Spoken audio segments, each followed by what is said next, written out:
జై స్వరాజ్ టీవీ. గత 32 రోజులుగా సమగ్ర శిక్షా ఉద్యోగులందరము వరంగల్, హనుమకొండ ఉభయ జిల్లాలు ఏకశిలా పార్క్ వేదికగా ఉద్యమం చేస్తున్నాము. మా ఉద్యోగ భద్రత కొరకు, మా ఉద్యోగాలు భద్రంగా ఉండాలి, మా కుటుంబాలు చక్కగా పోషింపబడాలంటే మేము గత 20 సంవత్సరాలుగా చాలని వేతనంతో మా బతుకులు ఇడుస్తున్నాము సమగ్ర శిక్ష అని నమ్ముకొని. కానీ మాకు ఉద్యోగ భద్రత లేదు. మేము ఈ వేతనాలతో పనిచేసుకోలేకుండా పోతున్నాము. మరి గౌరవ ముఖ్యమంత్రి గారు సెప్టెంబరు 2023 సంవత్సరం లోపల ఇదే దీక్షా శిబిరానికి విచ్చేసి మీరు నేటి ముఖ్యమంత్రి నాటి పిసిసి అధ్యక్షుల స్థానంలో ఉండి ఇదే దీక్షా శిబిరానికి వారు విచ్చేసి మీ ఉద్యోగాలు భద్రంగా ఉండాలంటే, మీ సమస్యలన్నీ కూడా పరిష్కరించబడాలంటే నన్ను ప్రభుత్వంలోకి, కాంగ్రెస్ ప్రభుత్వాన్ని మీరు తీసుకురండి, మీ సమస్యలన్నింటినీ కూడా తీరుస్తా, మీ ఉద్యోగాలన్నింటినీ కూడా రెగ్యులరైజ్ చేస్తా, 1 నెల లోపల మిమ్మల్ని సచివాలయానికి పిలుచుకొని ఛాయదాగంట సేపట్లో మీ ఉద్యోగాలన్నీ కూడా రెగ్యులరైజ్ చేసే విధంగా నేను చర్యలు చేపడతా అని చెప్పి మాకు స్పష్టమైన హామీ ఇవ్వడం జరిగింది. వారి మీద ఎంతో గౌరవంతో, మేము అభిమానంతో ఆ ప్రభుత్వానంతా కూడా ఎస్టాబ్లిష్మెంట్ చేసుకున్నాము. కానీ మా సమస్యలు వారు ఏడాది గడిచినా కానీ తీర్చకుండా మమ్మల్ని కాలయాపన చేసి మమ్మల్ని, మా కుటుంబాలను పోషించుకోకుండా, మాకు ఎలాంటి వేతన పెంపు లేకుండా, ఉద్యోగ భద్రత లేకుండా, మాకు ఎలాంటి సహాయ సహకారాలు అందించకుండా మమ్మల్ని ఇబ్బంది పెడుతున్న తరుణం మీకు ప్రత్యక్షంగా 32 రోజుల నుండి కనిపిస్తున్నది. మేము ఈ దీక్షా శిబిరాన్ని ఎట్టి పరిస్థితుల్లో విడిచే ప్రసక్తి లేదు. మా డిమాండ్ల సాధన కొరకు మేము ఇంకా ఎన్ని రోజులైనా, ఎన్ని నెలలైనా ఇదే ఉద్యమ స్ఫూర్తితో మేము ప్రభుత్వంతో యుద్ధం చేస్తామని చెప్పి ఇదే శాంతియుతంగా క్రమమైన పద్ధతిలో యుద్ధం చేసి మా డిమాండ్లు సాధించుకుంటాం. ఎందుకంటే మమ్మల్ని సుప్రీంకోర్టు గైడ్లైన్స్ ప్రకారము సమాన పనికి సమాన వేతనం ఇస్తలేరు. కార్మిక చట్టాలున్నాయి. కార్మిక చట్టం ప్రకారం కూడా కార్మికులు పొందే విధంగా మాకు ఎలాంటి వేతనాలు అందడం లేదు. మేము ఏదైనా ప్రపోజల్ తీసుకపోతే ఇది పాలసీ మ్యాటర్ అంటున్నారు. మరి పాలసీ మ్యాటర్ను పాలసీ మేకర్స్ చేయాలి కానీ మరి ప్రభుత్వాన్ని నడిపే పెద్దలే ఇది పాలసీ మ్యాటరు, ఇది కేంద్ర ప్రభుత్వం చూసుకుంటుంది, ఇది రాష్ట్ర ప్రభుత్వం చూసుకుంటుంది అని మాకు ఏదో కుంటి సాకులు చెప్పి మమ్మల్ని పక్కదోవ పట్టిస్తూ మమ్మల్ని బుజ్జగింపు చర్యలు చేపట్టి మమ్మల్ని ఏం చేస్తున్నారు?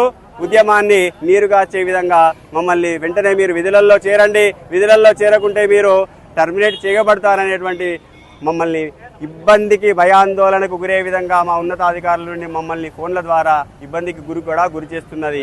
కాబట్టి దయచేసి మేము గౌరవ ముఖ్యమంత్రి రేవంత్ రెడ్డి గారికి సమగ్ర శిక్షా ఉద్యోగుల 19,325 మంది పక్షాన నేను 2 చేతులు జోడించి వినమ్రతతో వేడుకుంటున్నాను. అయ్యా, మీరు భద్రకాళి దేవత సాక్షిగా ఓరుగల్లు ఏకశిలా పార్క్ వేదికగా మీరు మాకు మాట ఇచ్చారు. ఆ మాట కూడా మిమ్మల్ని ఇక్కడికి, అమ్మవారి ఇక్కడికి తీసుకొచ్చి మిమ్మల్ని ఆ మాట మీ చేత పలికించింది. మీరు ఇచ్చిన మాటే మాకు స్ఫూర్తి.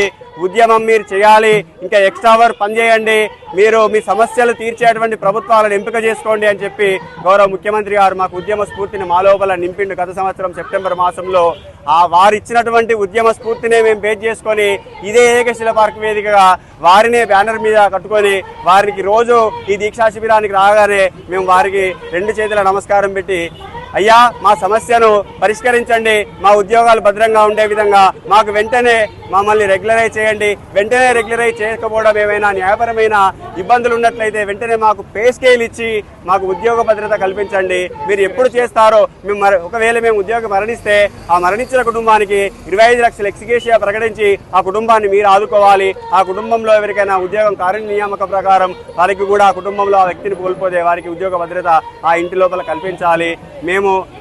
మా దాంట్లో ప్రమాదవశాత్తు ఎవరైనా విధి నిర్వహణలో ఎవరైనా ఉద్యోగం మరణిస్తే కనీసం దహన సంస్కారాలు చేసుకోవడానికి కూడా మీ కాంగ్రెస్ పార్టీ ప్రభుత్వము మాకు దహన సంస్కారాలు కూడా ప్రభుత్వ ఉద్యోగులకు ఇచ్చిన విధంగా మాకు కూడా మీరు చెల్లించాలి. 30,000 రూపాయలు, 25,000 రూపాయలు. అదేవిధంగా మేము కూడా సమానమైనటువంటి పని చేస్తున్నాము. మేము సమానంగా చదువుకున్నాము, అదే విద్యార్హతలు, బిఎడ్ చదువుకున్నాము, పీజీలు చదువుకున్నాము, పిహెచ్డీలు చదువుకున్నాము. అయ్యా రేవంత్ రెడ్డి గారు, మీరు దయచేసి మా సమస్య పట్ల మానవతా దృక్పథంతో ఆలోచించండి సార్. కొన్ని కళ్ళతో చూస్తే కావు, కొన్ని హృదయంతో చూడాలి. అలా చూసినప్పుడే మీరు మీ ప్రజాపాలన సుభిక్షంగా సాగుతుంది. సబ్బండ వర్గాల ప్రజలు ఏ విధంగా మీరు ప్రవేశపెట్టిన పథకాలతో సంతోషంగా సుఖశాంతులతో రైతు భరోసా తర్వాత ఇలాంటి ఐదు పథకాలు మీరు పథకాలు ప్రవేశపెట్టని కూడా మీరు ఇంకెన్నో చేస్తున్నారు. అందులో కూడా మమ్మల్ని కలుపుకోండి. ఈ రెగ్యులరైజేషన్ అంశాన్ని కూడా మీరు సునిశ్చితంగా పరిశీలించండి.